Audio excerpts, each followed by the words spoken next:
Perfect.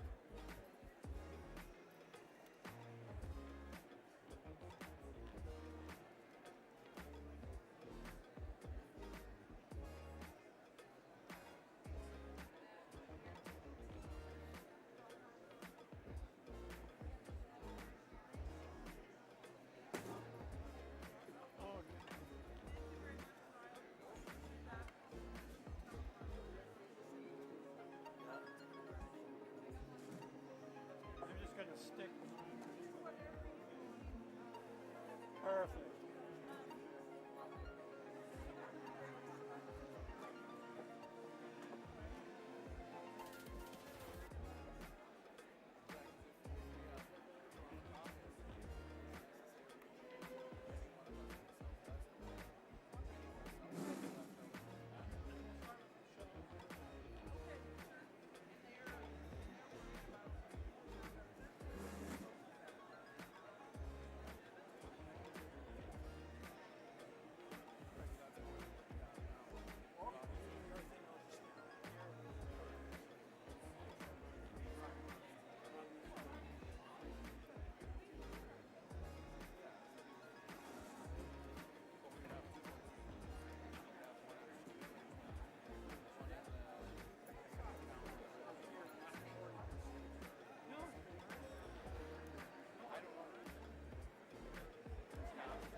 Good afternoon, everybody. I'd like to give us just a 5-minute warning before we start the next session.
Yeah, I got it open. Oh, yeah. We were talking about last time.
Good afternoon, everybody.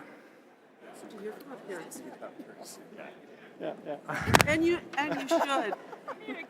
And then deferred to I another. hope everyone enjoyed their lunch Practicing. and got a moment to take a look at the trade show this afternoon. Bad up here?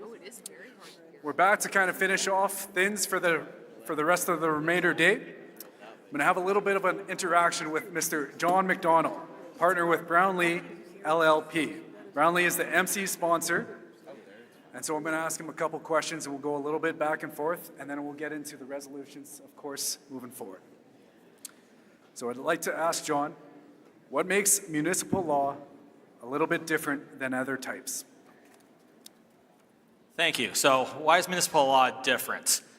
Well, that's actually a pretty good question, because a lot of times we're dealing with our other clients, say private sector clients, you don't necessarily change every 4 years. So, every election that comes about, you may sometimes get a complete wholesale change in council and a change in administration, and then you get different types of goals and objectives that you guys want to go through. And so we're pivoting a lot with respect to that. So it's an interesting challenge. It's pretty cool. And also, we establish good relations with with council and administration, and then they change. So we got to go and reestablish all over again. So that makes a challenge. It's a good challenge. It's fun. So we get to meet all the different people and you learn how things change. So yeah. Okay, sure. Yeah. So can you tell us a little bit how you got involved in municipal law? Okay. So I started at Brownlee a number of years ago, and I got involved with municipal law just because of the fact that the challenge of doing this. Like I'm originally I do corporate commercial law, so business services, and there was a real need for municipalities to get a little more sophisticated in how they do the commercial contracting and relations. So you got to do a new, a commercial services agreement with a party. You need legal services to make sure you get the right thing. So that's how I kind of got started doing that, because we recognized there was a need to elevate the game. So we're going to help. So I got involved to help elevate that particular game. So yeah, and sorry, as an aside here, I just want to say I'm born and raised in Regina. I went to K-12 in Regina. I did my undergrad at the University of Regina. So it's kind of I live in Edmonton now, but it's kind of nice to be back in my hometown. So it's nice to be back. It's excellent being here again. Are you logged in? Can we have a round of applause for John? Or is Don logged in? Yeah, always a voting. And is Pat, are you? Welcome everyone back. I hope all of you had great discussions and networking in your sector meetings and enjoyed the break. Our resolutions session is next on the agenda. If you've entered your Monday ballot into the draw drum in the trade show before 3 p.m. today, you could win one of the 5 great prize packages. And if you've had your name in the ballot in the drum before 8:30, you're getting an extra chance to win. To win, you must be in the room. If we draw a name and they are not in the room, we will draw another. That's bad for them, but good for everybody else that's still in the room. So we're going to switch a couple things around just because it takes some time to switch these ballots from the drums to the other. We will draw the first prize for prize package 1 from the ballots that were entered into the drum before 8:30. First prize package is a Microsoft Surface laptop. Now, I would really appreciate if every single person in this room did a little bit of a drum roll, because I know you got into your positions with throwing a little bit of extra intensity in life, right? Why are we doing this?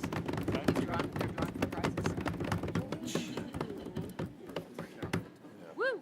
I really appreciate that help on that drum roll. Thank you so much. So, Miss Kim Vogel from Kindersley. I know.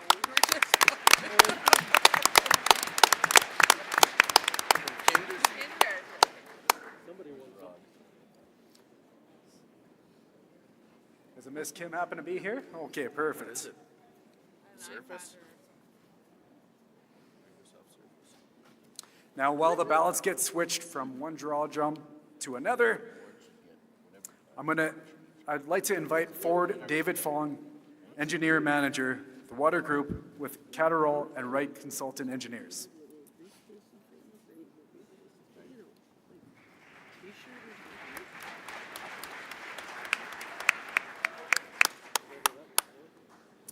Well, thank you very much. Yes, I'm David Fong. I'm a partner at Catterall and Wright Consulting Engineers. Hope you're all having a great conference so far. I personally enjoy coming to these, get to see a lot of familiar faces, and there's just so many things for municipalities to take in, so I hope you're getting a chance to do that. As a sponsor for the prize draw, I'm pleased to have the opportunity to be able to speak to you today on behalf of my colleagues at Catterall and Wright. Our Saskatoon-based firm was established in 1965 by Fred Catterall and Don Wright, and we continue to provide professional and reliable municipal engineering services to clients all across Saskatchewan. Fred and Don created a culture of maintaining high standards, engaging in collaborative design, and providing effective engineering solutions at a reasonable cost. These are key principles that drive our work today, and we look to build the company with new innovations and forward-thinking ideas.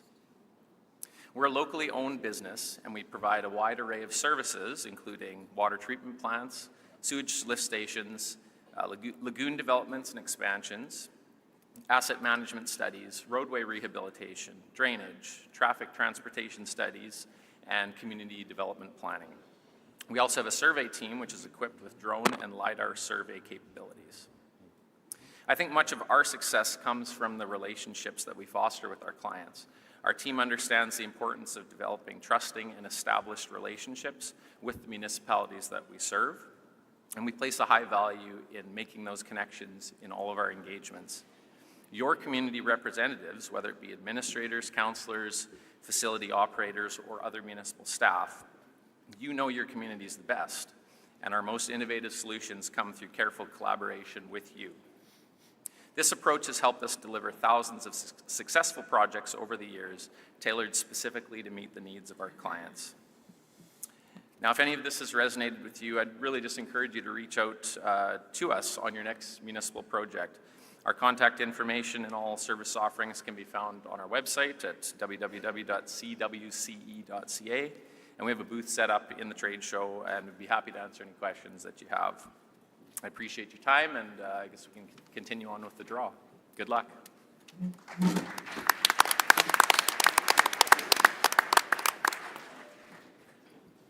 Okay. Thank you, David, for your help and for Catterall Wright Kind sponsorship.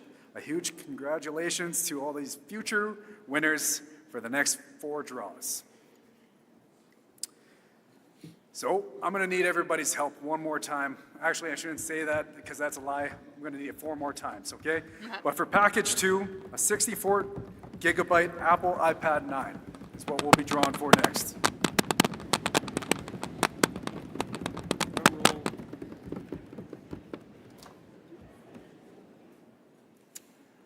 Oh my goodness. There's no way that I could fix this draw, but it's my old principal, Don Kilmer. I promise you guys, that might look a little funny, but That's what I thought too. What's her name? Gilmer, you better get it right now. I thought he said former principal, Don Kilmer. Congratulations, Don. Out of a room of 1,000 people, I picked your name, actually, so that's kind of funny. Okay, so another drum roll, please, and thank you. I'm going to wait till we have a drum roll that I can be proud of.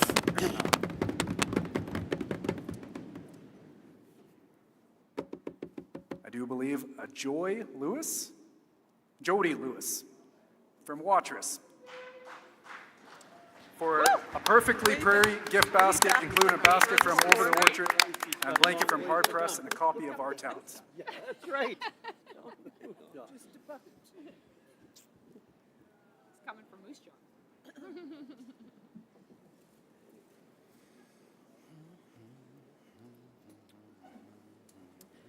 Okay, package number 4. Drum roll, please.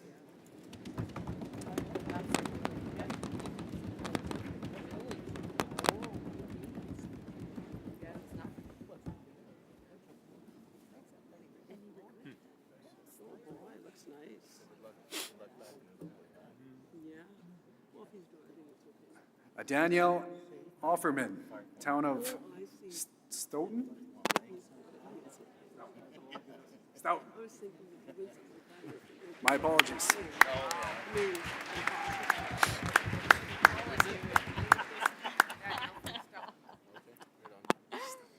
Oh, good point.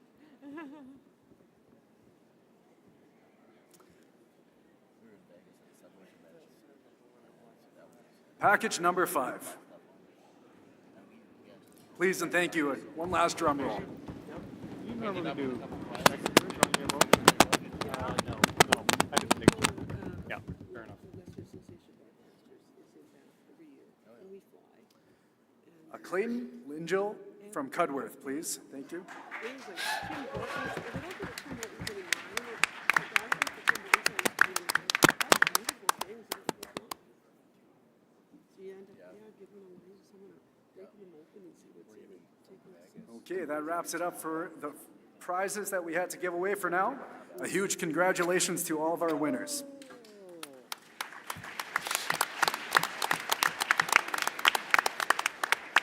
I'd like to take this time to call Bob Hopkins to the stage once again, please. In addition to being convention chair, he is also the chair of the Resolutions Committee. All yours, Bob. Yes, that's SPRA. They wear them for everything. SPRA. Saskatchewan Parks and Recreation. Hi, it's me again, Chair of the Resolutions Committee. This is going to be fun.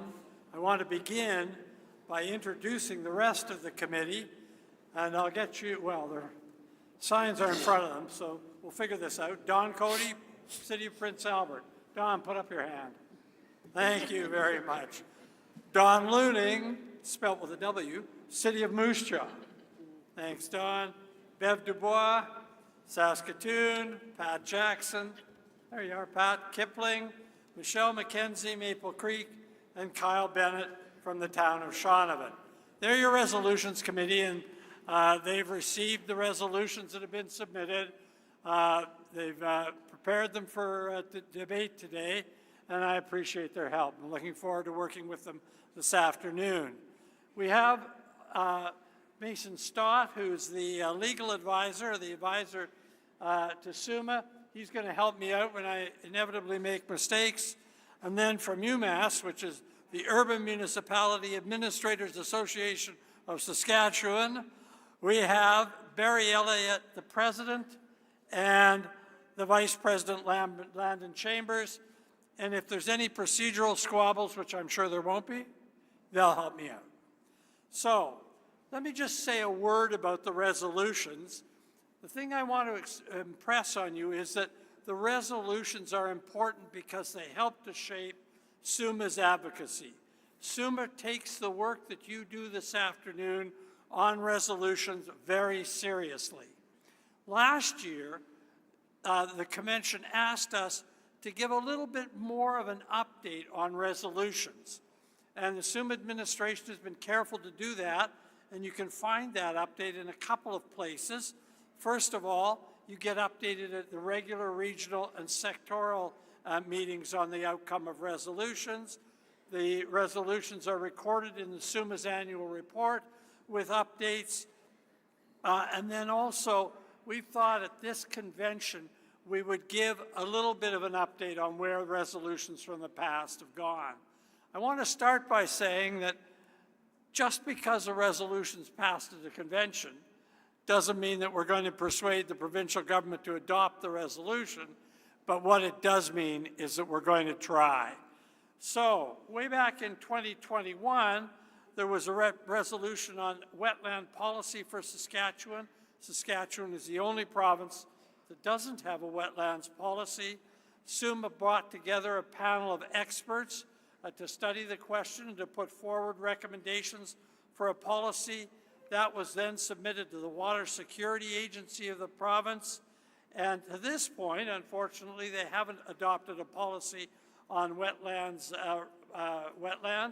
But once again, SUMA will put together experts and try to move this forward because it's an important policy. In 2022 resolutions, RCMP were an issue. First of all, the costs needed to be covered for retroactive salaries. And secondly, who pays for body-worn cameras? SUMA and FCM, who we heard from this morning, have argued hard for that with the federal government. Ultimately, the feds chose not to proceed, but your input into this was important in helping us make the case. Also in 2022, there was an issue around the disposal of asbestos debris, the abatement and disposal of asbestos debris in derelict buildings. SUMA met with the Minister of the Environment on several occasions. The Minister has now taken an interest in the file, and we're looking forward to additional progress being made.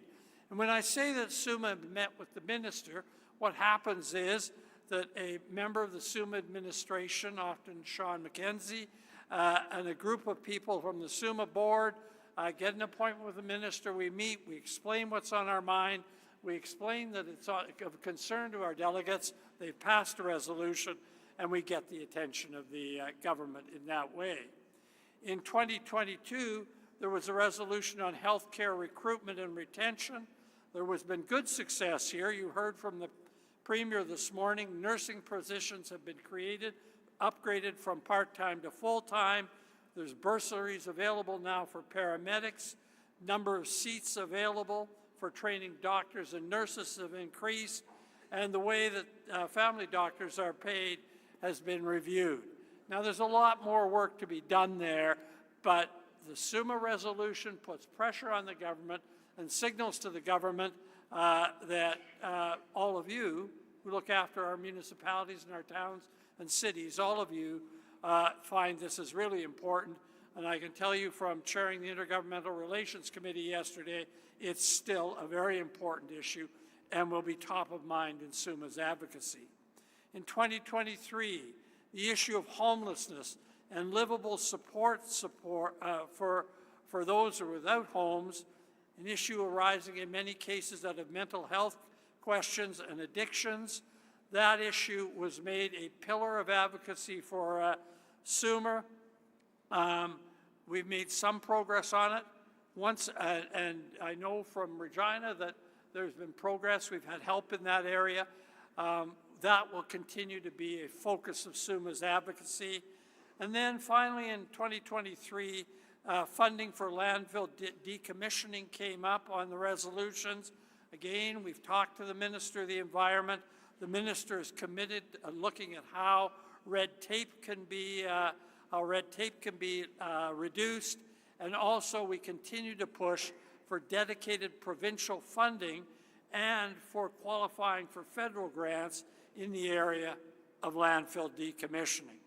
So those are all ways in which what you do over the next hour will have an influence on the resolutions that are passed, an influence on the provincial government, and you can watch in the annual report to see how we're doing, and we'll report next year as well. Now, on to 2024 resolutions. A couple of things to say here. First of all, this session is being offered by way of virtual attendance, and what that means is that people online can signal that they'd like to enter the debate. Mason will give me a sign, and we'll work them into the debate at the appropriate point. This is something new. We'll see how it works out. Voting electronically. This we did last year, and it was very successful.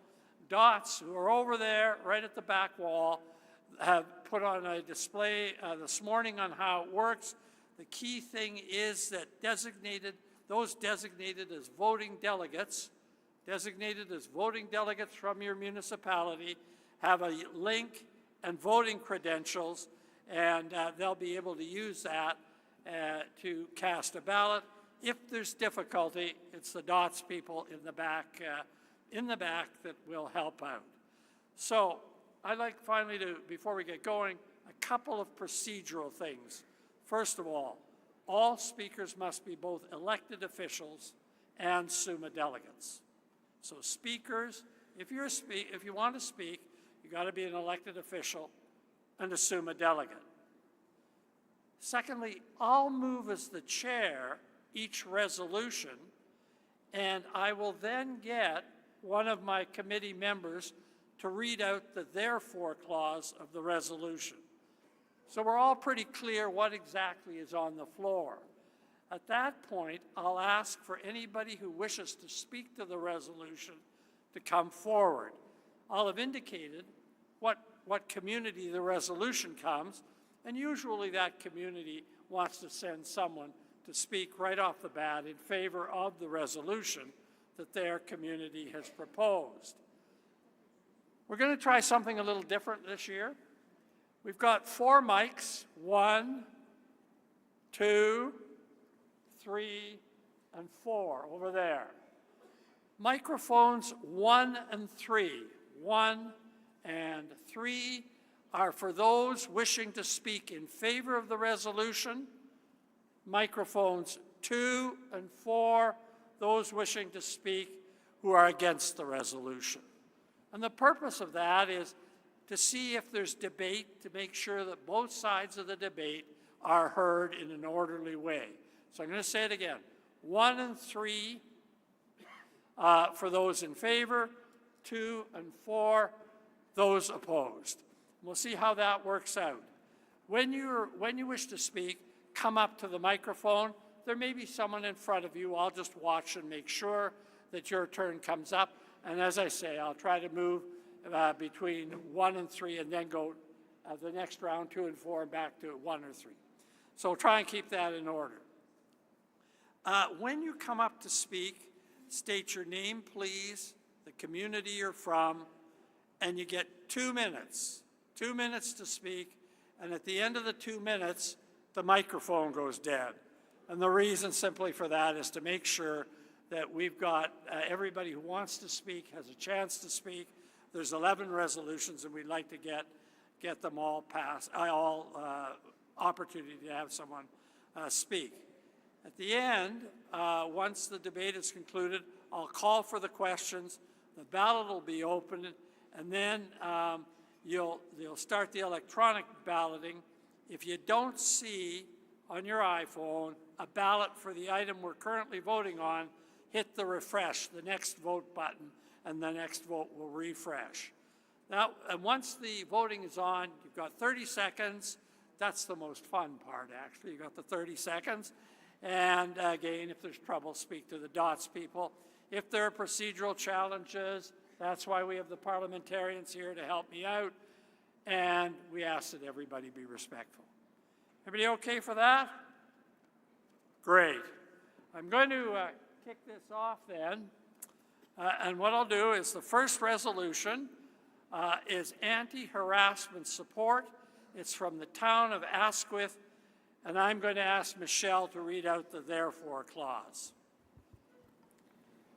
Therefore, it be resolved that SUMA advocate the government of Saskatchewan for more resources to be available to municipalities so they can better deal with problematic harassment from members of the public. Thank you very much, Michelle. Anybody wishing to speak to this? The pro is 1 and 3. The con is 2 and 4. Anybody wish to come forward and speak to this?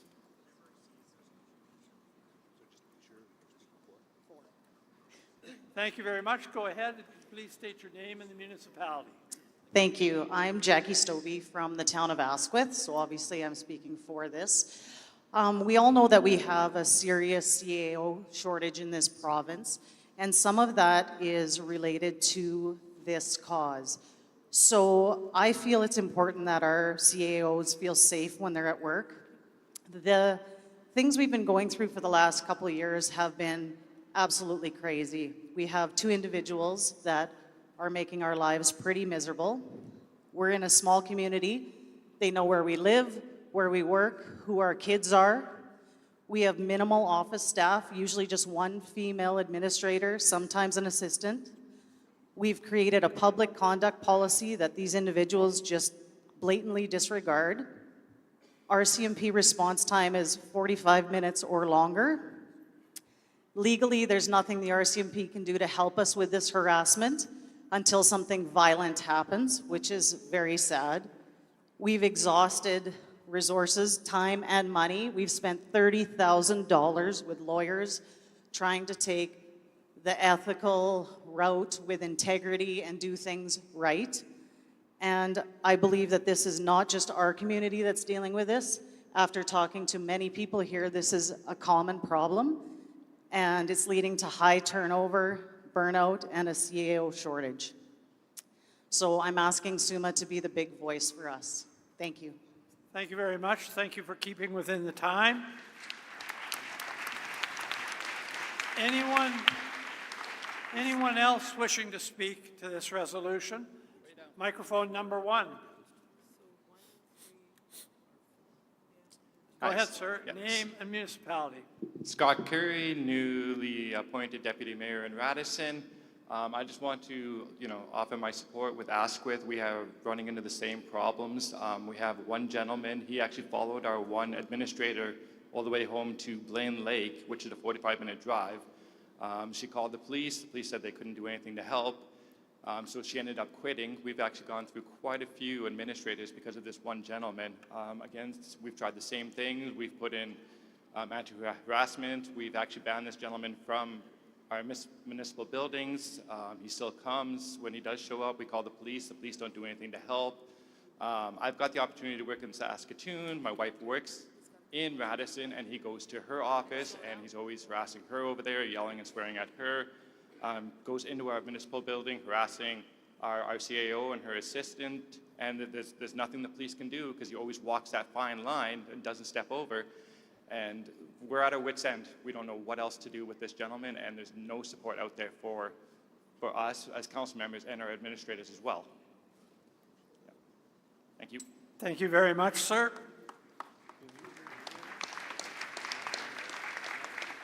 Any other speakers on resolution number 1? Seeing no other speakers, I'll declare the debate closed, and we'll move to voting. The ballot will be open now for voting. 30 seconds.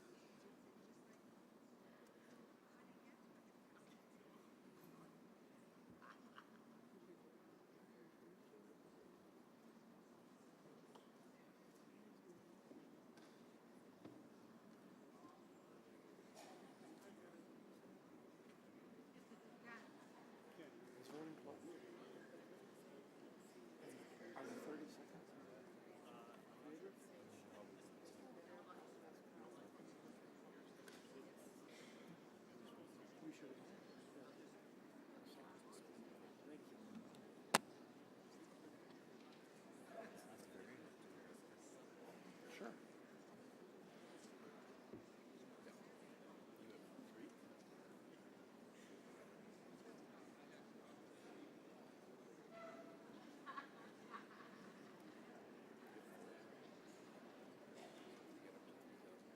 Thirty seconds is closed, and we're just to wait for the results.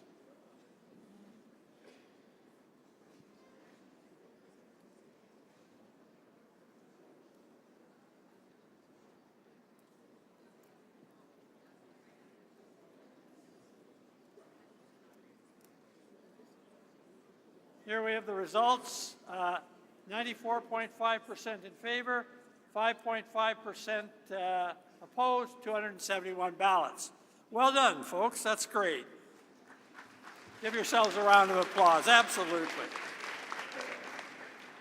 Resolution number 2 from the town of Strasbourg, providing infrastructure funding for the fire departments. Kyle, this one's yours. Thank you, Bob. Therefore, be it resolved that SUMA advocate the provincial and federal government to include firefighting infrastructure, such as fire halls and firefighting equipment, as eligible products for provincially and/or federally funded infrastructure grants, or create a separate funding stream granting program for firefighting infrastructure entirely. Thanks very much, Kyle. Speakers on this resolution.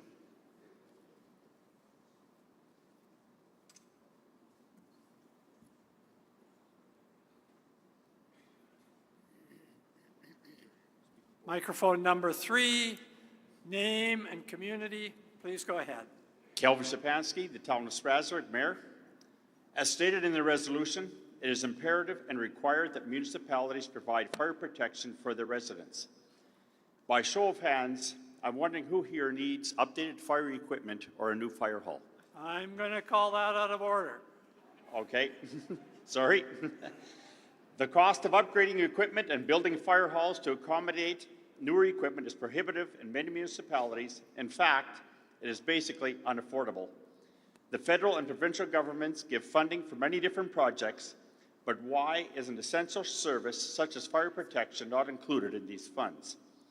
At the regional SARM convention, a resolution very similar to this one was passed almost unanimously. So I ask you as delegates to join us in supporting this resolution so that together with SARM, we can get some results to help purchase equipment and build fire halls that will protect our residents and give them the essential service of the required fire protection that they deserve. Thank you, Mayor. Well done.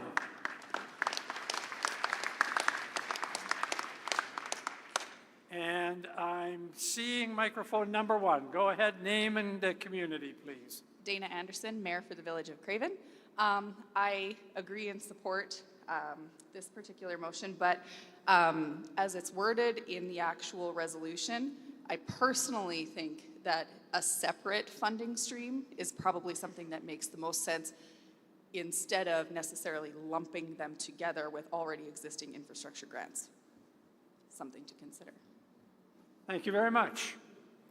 Further comments? Seeing none, I declare the debate closed and the ballot is open for voting. And you have 30 seconds.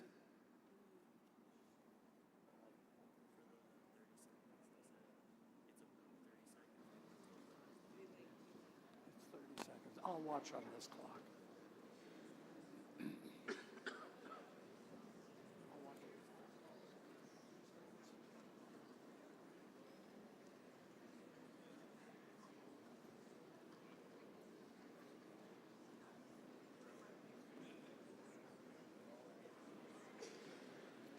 You have 10 seconds.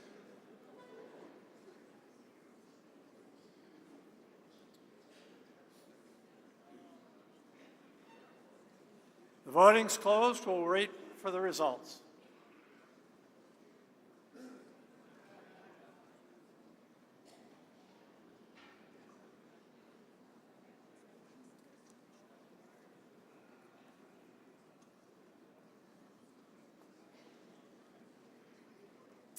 And the results are there. 95.7% in favor of the resolution, 4.3% opposed. The resolution's carried. Thank you. On to number 3.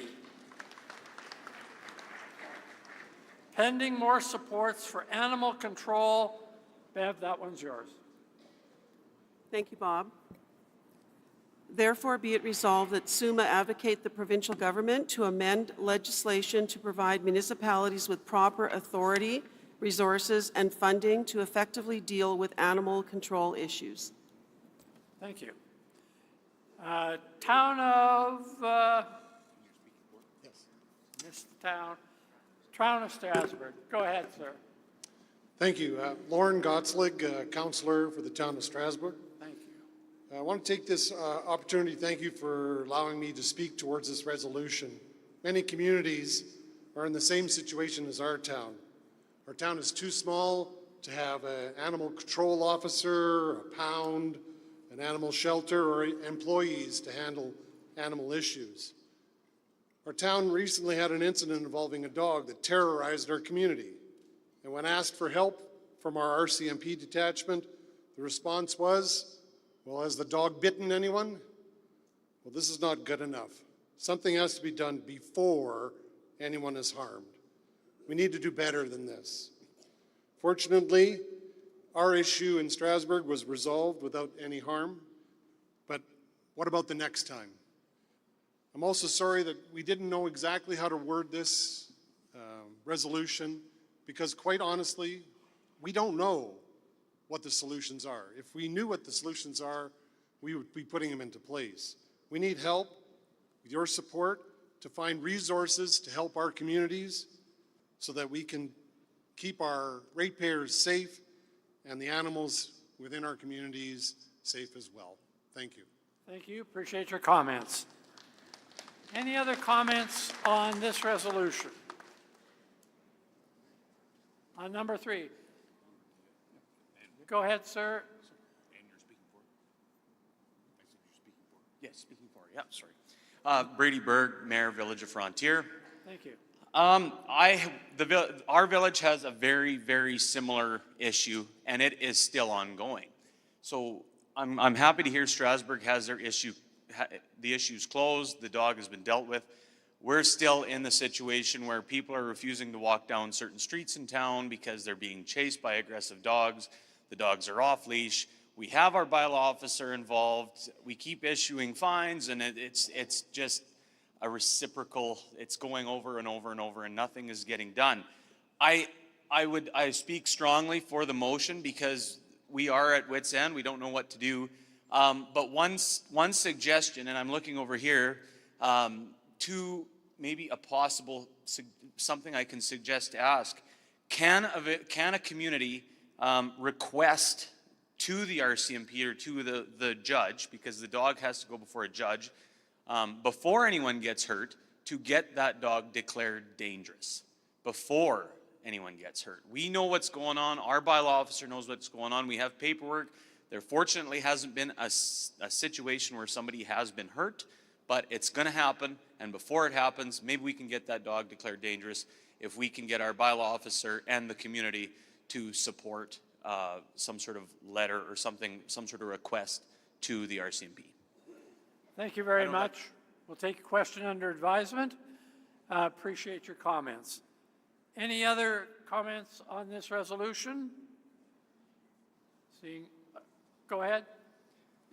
Yes, my name is Clark Jackson. I'm a councillor from the town of Wilkie. We have the very same problem, the same as everybody else, and it's absolutely ridiculous that our RCMP can't act upon something like this. We had thought we'd figured it out, and we made a little area out in one of our compounds, a heated area, and kept the dog in there. And when time was up, 3-4 days, we took it to North Battleford and they wouldn't take it at the pound up there. So now what do you do with that dog? So we took it back, left it there. The owner finally came and was going to charge us with cruelty because we'd left that dog tied or locked up in that compound, inside, sheltered, fed, watered for 4 days. So it's ridiculous that you get put in a position like this. So I would hope that everybody would get behind this and see what SUMA can do for us. Thank you very much. Thank you for coming forward. Anyone else wishing to speak to this resolution? Seeing none, I declare the debate closed and the ballot open for casting.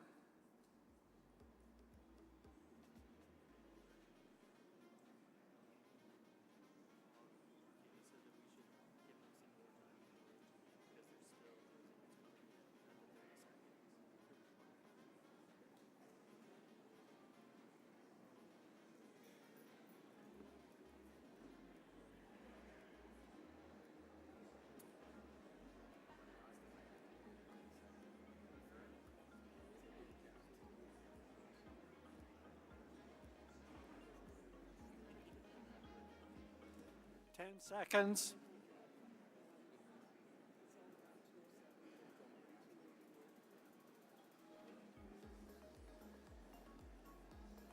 Thank you very much. We're waiting for the results.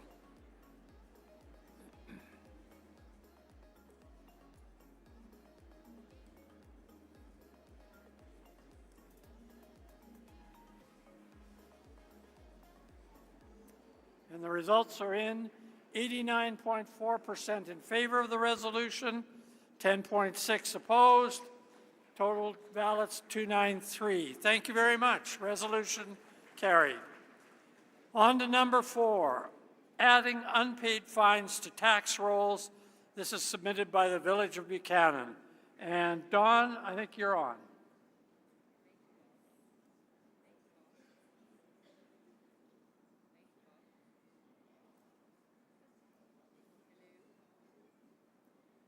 We'll see if this works. If not, I'll read it out.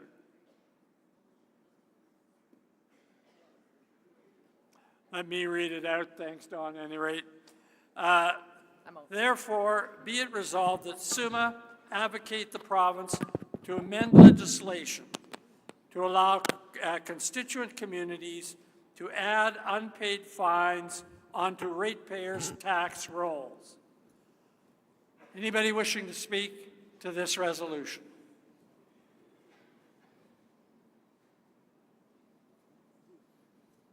Nobody coming forward? I'll close debate unless I see someone coming up. Seeing no one, I declare the debate closed and that ballot is open for voting. You have 30 seconds.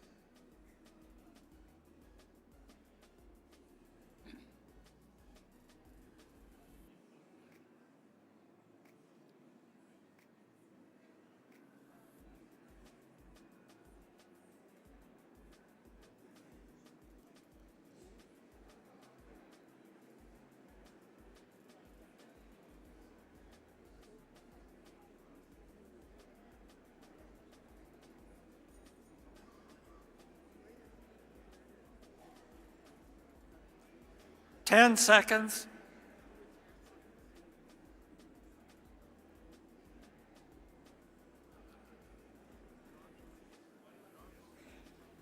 Voting is closed, waiting for the results.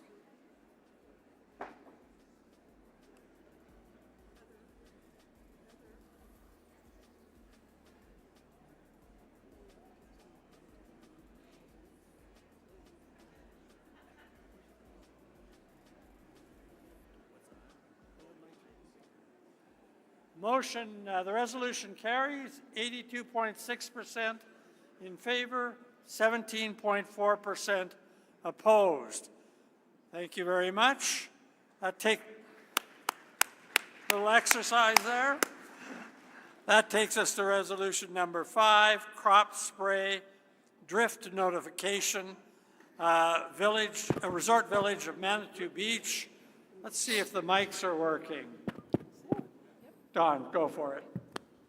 Therefore, be it resolved that SUMA advocate the Government of Saskatchewan to establish necessary legislation and regulations requiring aerial spraying applicators to give notice to neighboring urban municipalities when spraying is to take place within 2 miles of an urban municipal boundary.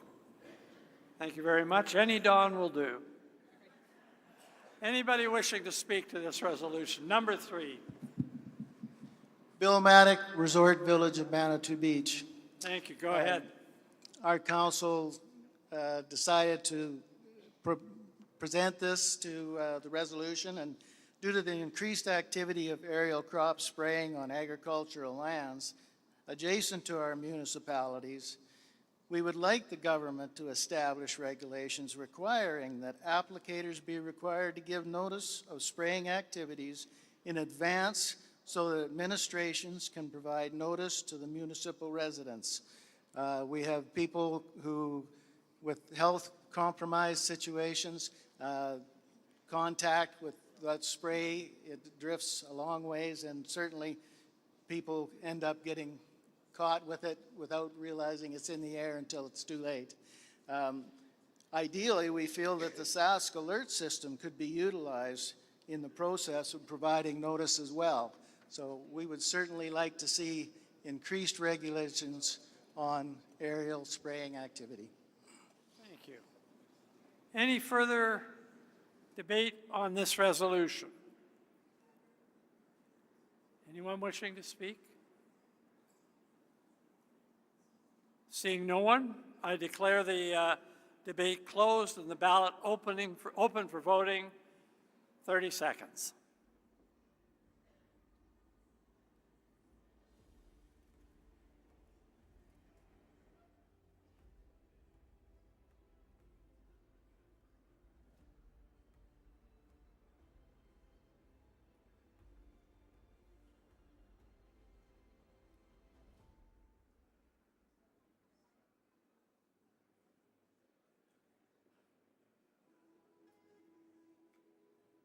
10 seconds.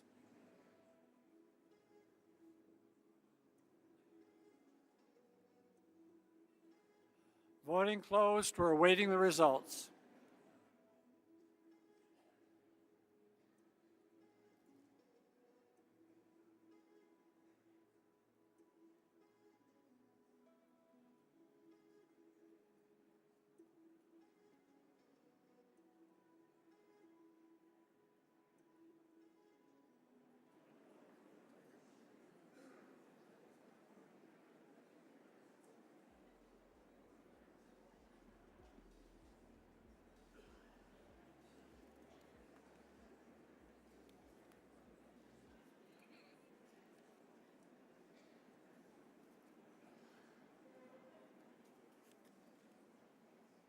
I think they're counting these by hand. Oh, there we go. 60% in favor, 39.4% opposed. The resolution's carried. Thank you. Number 6, so we crossed the halfway mark. Increasing numbers, increasing numbers of nurse practitioners submitted by the City of Lloydminster. I'm going to get Councillor Looning to read this. I think she's earned a chance. Thank you, Bob. Therefore, be it resolved that SUMA advocate the Saskatchewan provincial government to ensure the Ministry of Health increases the use of nurse practitioners in secondary centres away from tertiary centres, implement a fee for service for practicing nurse practitioners, and support the placement of Saskatchewan Physician Practice Assessment, SIPA, trained physicians in their chosen communities. Thank you, Councillor Looning. Microphone number 3. Go ahead, please. Good afternoon. I'm Laura Lee Marin. I'm a councillor with the City of Lloydminster, and on behalf of the council and mayor, I'm happy to speak to this resolution.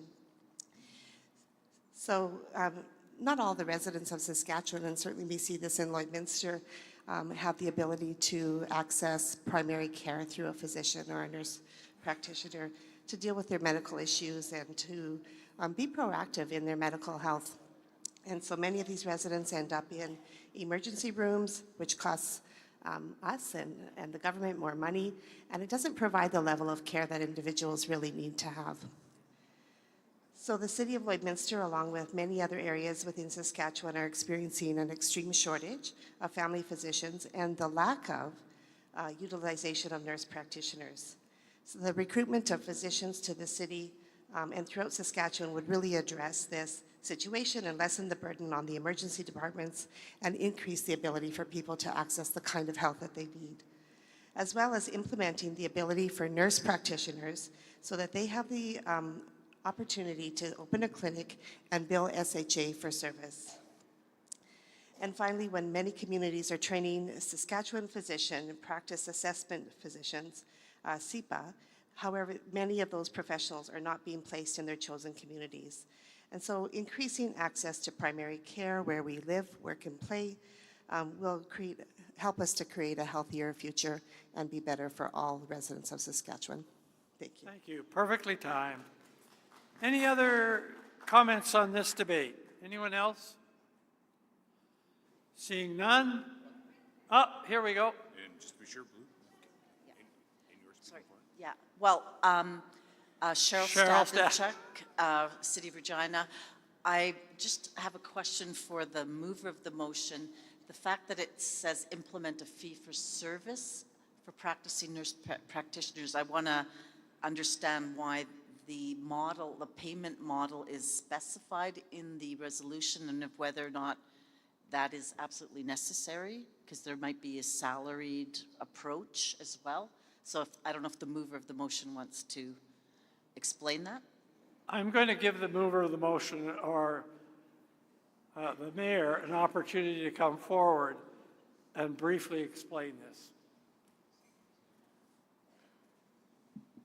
Thank you very much, Mayor Gerald Elbers, City of Lloydminster. The intention of the motion was to allow nurse practitioners to actually be able to be paid without working, if they set up a standalone, they could bill SHA. What we understand from the information we've gathered is they're not able to do that today.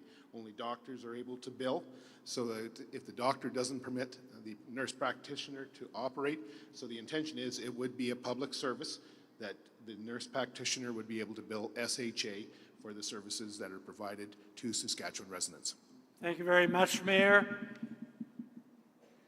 Anyone else wishing to come forward? Here we go. Number 4 there. Thank you. Name and community. My name is Nancy Brunt. I'm the mayor of the town of Kamsack. I am opposed to the last sentence in this motion where it says to support the placement of Saskatchewan or SIPA trained physicians in their chosen communities. Speaking of the mayor of a small town, we use SIPA doctors constantly. They leave us, they usually stay 3 to 4 years. If these doctors were given the choice of where they would be practicing, they would be all in the cities, and small towns like Kamsack would have no doctors. This is not an appropriate motion. Thank you very much, Nancy. Further debate on this resolution? Further debate? Seeing none? Is there someone there coming forward? Yeah.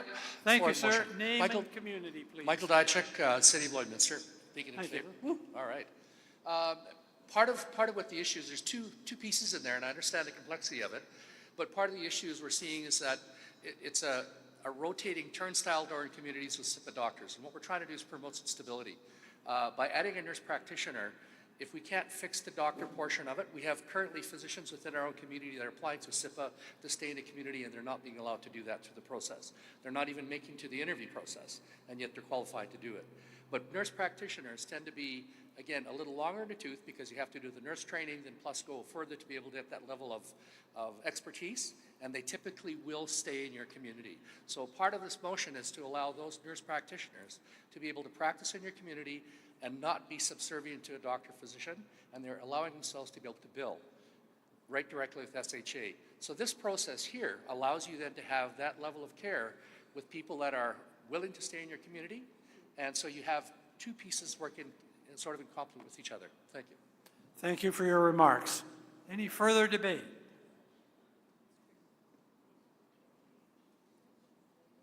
Seeing none, I declare the debate closed and balloting open for voting. You have 30 seconds.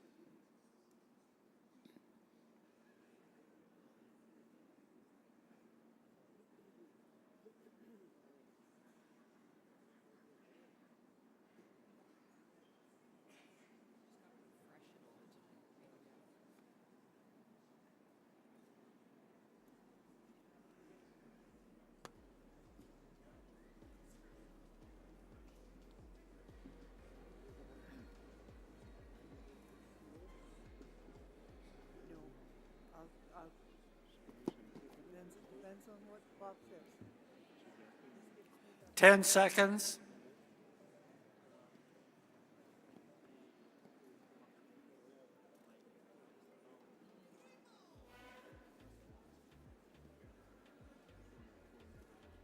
Voting is closed. We're awaiting the results.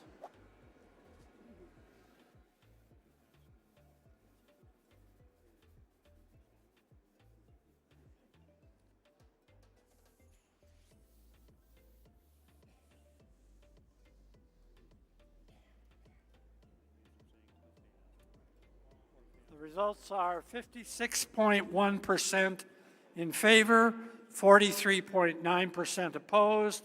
Total ballots 294. Thank you very much. That takes us on to number 7, highway closure authorization submitted by the town of Indian Head. Pat, will you read the therefore clause? Thank you very much. Thank you. Therefore, be it resolved that SUMA advocate the provincial government to authorize the Royal Canadian Mounted Police, in collaboration with the Ministry of Highways, to determine if a Saskatchewan highway should be closed once it is no longer safe to travel, for the provincial government to install permanent activatable barriers and/or indicators of road closures at more points on provincial highways to ensure travelers are made aware of the road closures and in a manner that it alleviates this responsibility from other less equipped local first responders, and to allow RCMP to find drivers choosing to go around a blockade with an increased penalty. Thank you very much, Pat. Anybody wishing to speak to this motion?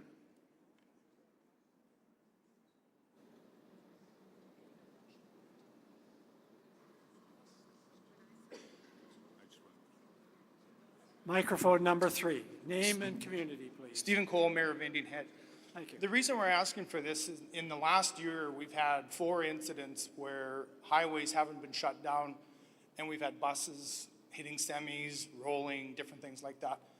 So what we're asking is with the police work with the highways to shut the highways down, to make it safer so that our paramedics, our policemen, our volunteer firefighters and stuff like that are not going out when the roads are that dangerous.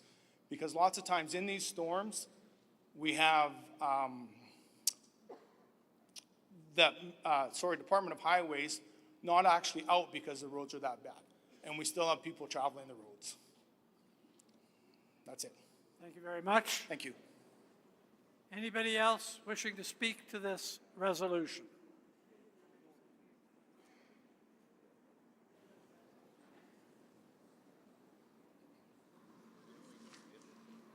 Microphone number 3, clearly the most active microphone in the hall.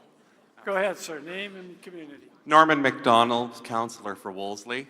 Just to prop up Indian Head, in the past year, when those closures aren't happening, highways are not out on the roads because they're not safe to be. But then it puts smaller communities in a pickle, as it were, in regards to their EMO procedures when you've got bus loads of children because the highway wasn't closed appropriately. So last year, for instance, they had 4 instances. We had 3 instances where we had to get people out on the highway in large numbers for our small community, which we managed to do. But again, having that road closure option would give appropriate mitigation to some of that. Thank you very much. Further comments? Seeing none, I declare the debate closed and voting open.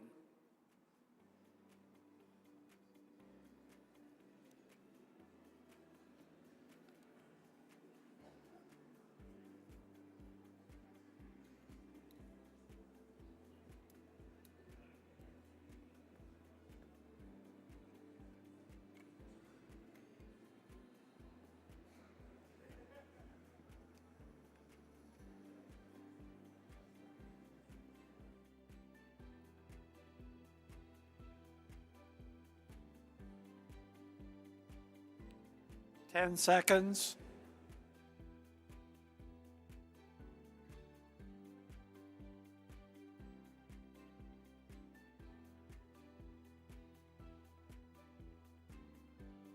The voting is closed, waiting results.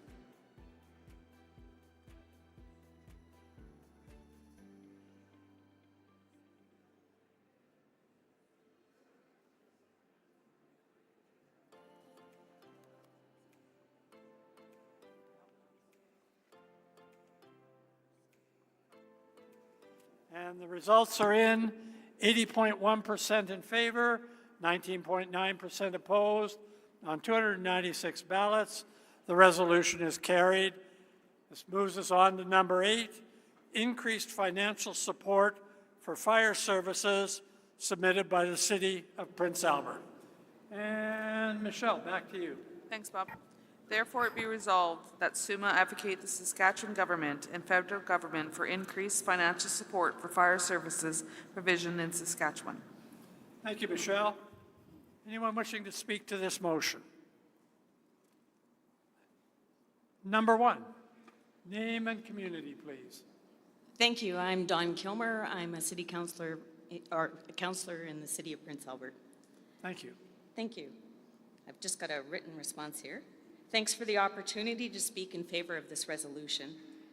Municipal fire services have undergone a significant transformation in the response to the ever-growing and evolving needs in our communities. The current landscape has shifted in our communities, creating additional challenges for the municipal fire services in Saskatchewan. These new calls for support by municipal fire services are a result of challenges with mental health and addictions, rise in homelessness, inadequate and unsafe housing, rise in overdose and discarded needles, and aging population and lift assists. This impact to the fire services has put a huge strain on our municipal resources. Municipal fire services in Saskatchewan have historically been funded solely by one level of government, while other emergency responders like police and EMS have experienced additional funding from the province and federal governments from initiatives.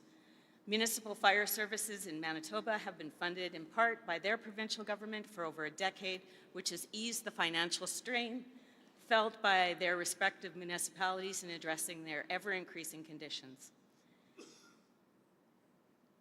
We encourage support of this resolution in order to begin a conversation to work together to support our communities and provide the services required to meet our new realities. Thank you for coming forward. Microphone number 2. Hello, John Craker from the town of Dalmany. Before you all get mad at me, I'm not actually speaking against this.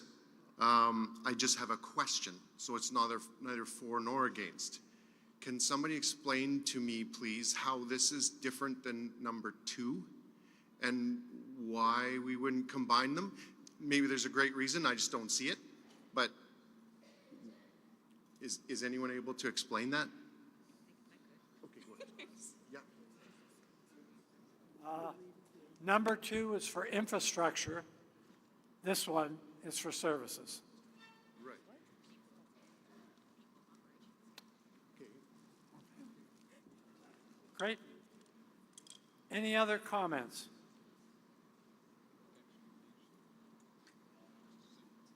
Seeing none, declare the debate closed, voting open.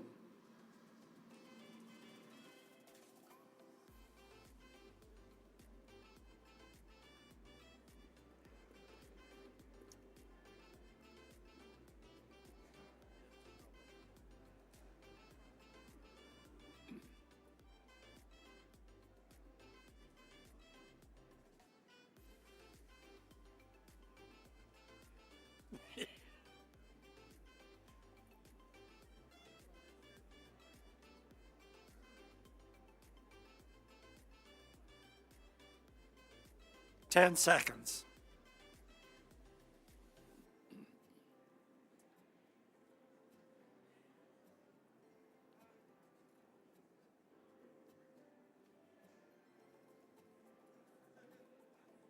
The voting is closed, waiting for the results.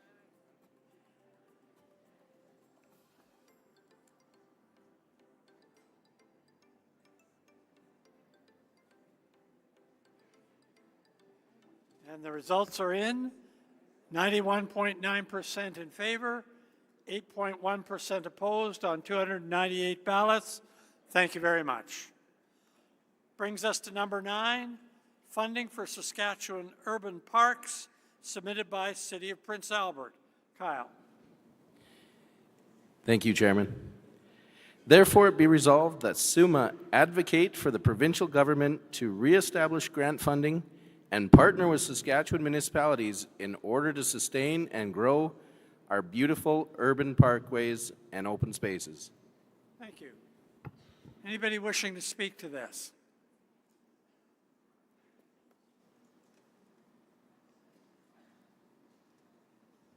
Microphone number 1, name and community, please. Thank you. I'm Blake Edwards from the City of Prince Albert. I'm a city councillor. Speaking in favor of the motion, and we all have parks, we understand that. It's for large urban parks that are very costly to keep going and sustain, primarily around waterways. There used to be funding available and it was cut by the province. So we're looking to restore the funding. And these are parks that are visited not from just the cities, it's from visiting areas from the region, from people across the provinces. We have one park, Little Red. It's just an amazing park, but it's got so many amenities. It takes a lot of staff to maintain it, and we do need some funding for it, so everybody can enjoy it. Thank you. Thank you. Any further comments on this motion? Microphone number 3, please. Thank Name you. and community. Crystal Froze from the City of Moose Jaw, City Councillor. I'm also on the board of Waccamaw Valley, which is an urban park. This park is pretty much the entire southern part of our city, taking up over 500 acres. And in 2015, the provincial funding totaled approximately $160,000, which accounted for a third of Waccamaw's operational budget. Since the removal of provincial financial support, Waccamaw Valley Authority has been hard-pressed to keep up with the demand of the rising costs of capital projects, such as aging infrastructure, and more importantly, the cost of environmental damage, specifically Dutch elm disease, and controlling of invasive species like leafy spurge. The reinstatement of provincial funding is vital in order to offset the ever-rising costs of maintaining parklands. Also, Moose Jaw River flows directly through this park. And since the pandemic, parks have seen a significant increase of public use and has played a vital role in people's lives, providing opportunity to strengthen their mental and physical well-being. As stewards of the park, we have a responsibility to advocate for the future of our urban parks in order to ensure operations and that are maintained to a desired standard. We thank the City of PA for putting this forward. I also just wanted to note that there has been $1.2 million from Saskatchewan provided by the province to Saskatchewan regional parks, $15 million of capital infrastructure to Saskatchewan provincial parks. So surely they can afford to help support our urban parks in our cities. Thank you. Thank you for your remarks. Microphone number 1, please. Thank you. Kelly Houghton, Councillor with the City of North Battleford. I'm also the chair of River Valley Committee, which is a committee of the Town of Battleford, City of North Battleford, looking at the conservation of the River Valley, development of the River Valley, and this too affects our community and the entire region around us that use our River Valley for recreation and services. Since funding was cut, we have only been able to perform trail maintenance, no longer able to provide any additional services, any additional capital, no new projects looking at conserving the natural history in the River Valley. And we'd really appreciate everyone's support on this resolution as it affects parks in these communities. Thank you. Thank you for coming forward. Any other comments on this resolution? Seeing none, I declare the debate closed. Voting open, 30 seconds.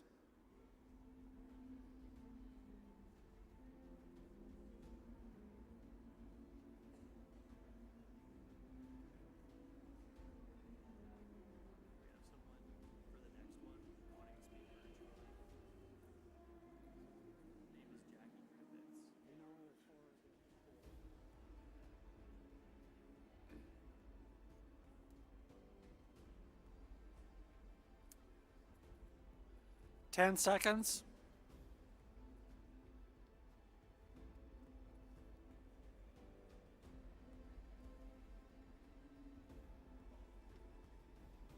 Voting closed.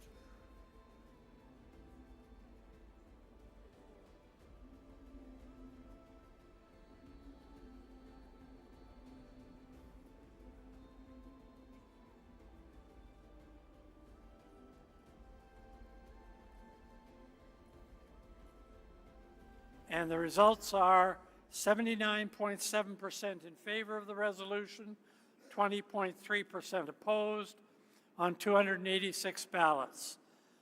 This brings us to our final resolution, number 10. Oh, two more apparently. You're right, you are. Not the final resolution, number 10. Support our growing public library system from the town of Aberdeen. And I have someone virtually on the line wishing to speak in favor, so I'll ask them to go ahead. Let's see if the technology works. What? Oh, I forgot to read the therefore. I was pretty excited about the prospect of an evening beverage, I think. Bev, could you please read the therefore? Well, thank you, Chair Bob. I'm on the same page as you. Therefore, it be resolved that SUMA advocate the Government of Saskatchewan to adequately fund the public library system to keep pace with inflation, current trends, and technologies, in addition to ensuring that both large and small community libraries can meet the programming and educational needs that are an integral part of library programming and services to their communities. Thanks, Bev. Now, we have someone online who wishes to speak in favor. I'll call on them and ask them when they come up to state their name and their community. And we can see you now. Please go ahead. Jackie Griffith, Town of Aberdeen Councillor. Public libraries play an important role in our communities for residents of all ages and needs and create a safe space regardless of the socioeconomic backgrounds. We thank SUMA and their continued support over the years and advocacy for the public library system. Your support leads to enhanced programming and access to numerous resources which are available to your communities and are free of charge. And I emphasize free of charge. With our summer reading program this morning, we were able to give programming to children from families that are suffering under inflation. So your library is a really important place for you to support. I ask you for the support for this resolution. And again, thank you for your support in the past. Thank you very much. Thank you for joining us virtually. Any other comments on this resolution? Number 3, thank you very much. Bob, you don't like me? Nancy Brunt, Mayor of Town of Kamsack. I'm speaking in favor of this as a past librarian. The libraries are so vitally important to each and every community in this province, be it big or small. Libraries provide access to computers that many people cannot afford to purchase or have in their own home. Libraries have the books, they have audiobooks, they have access to so many vital things that our community needs for education, for our students, for our seniors, for in our town, for our First Nations people. So I would really ask that you support this resolution because libraries need more funding. Thank you. Other comments? Anything else? Seeing no further comments, I declare the debate closed, voting open, and you have 30 seconds.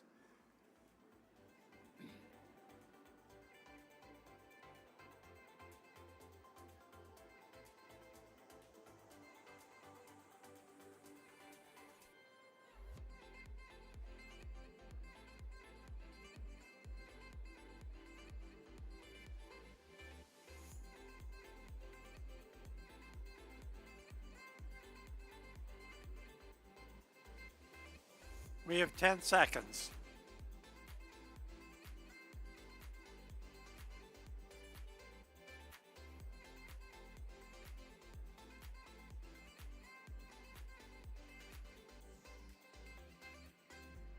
And the voting is closed. We're awaiting the results.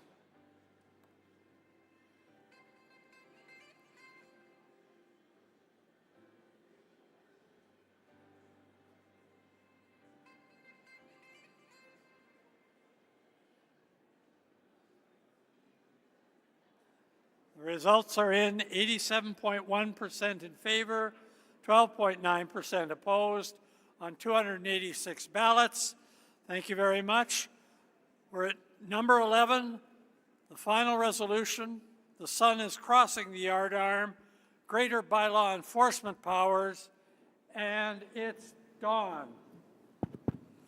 Therefore, be it resolved that SUMA advocate the provincial government to provide greater local autonomy for municipalities when enforcing bylaws and in performing governance and management duties and functions.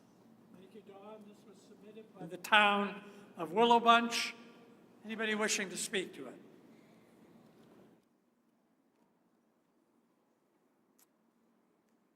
Calling once. Here we go.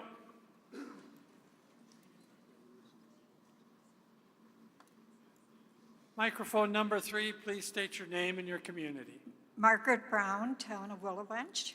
Thank you. We just find at our council, we're only a small community, and it's really hard to pass bylaws and enforce them. It doesn't seem like there's any teeth that can be put into them. We ran into that, you'll see in the background information on the bylaw, about the nuisance bylaw. Like, we thought we did everything right. We sent it to a lawyer, and they read the order to remedy. We proceeded with sending out the order and the cleanup. We videotaped the cleanup. We recorded everything that was taken off the lots. And then we got taken to court, and of course we lost. So it was a big cost for our community. And how do we keep our communities clean and safe if we have no authority to have people clean up their lots? I hope you all support this resolution. Thank you very much. Any other comments on this resolution?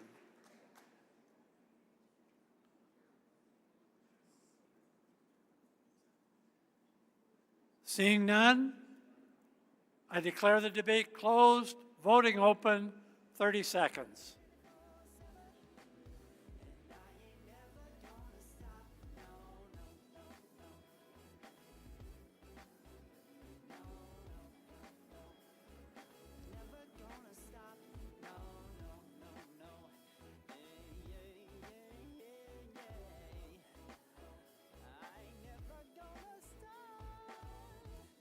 Ten seconds.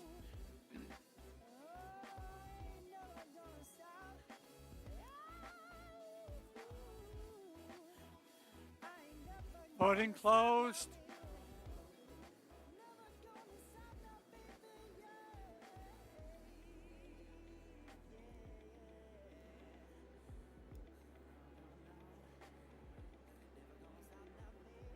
And the results are in. 86.8% in favor, 13.2% opposed on 280 ballots. That concludes our resolution session. Thank you to the Resolutions Committee, to our parliamentarians, to our staff, and to all of you who are participating in the debate. Very thoughtful presentations this afternoon. I wish you a great evening. Cody, back to you. We were at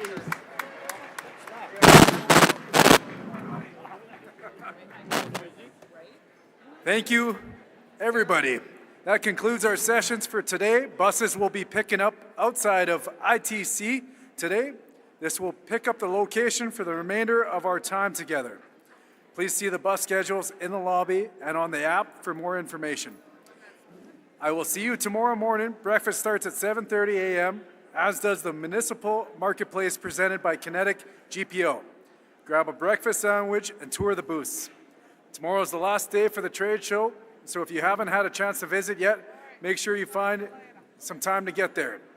If you've entered a ballot for an exhibitor prize, check the bulletin board in the lobby before the trade show and break tomorrow to see if you've won. We'll begin the day with educational sessions at 8:30 a.m.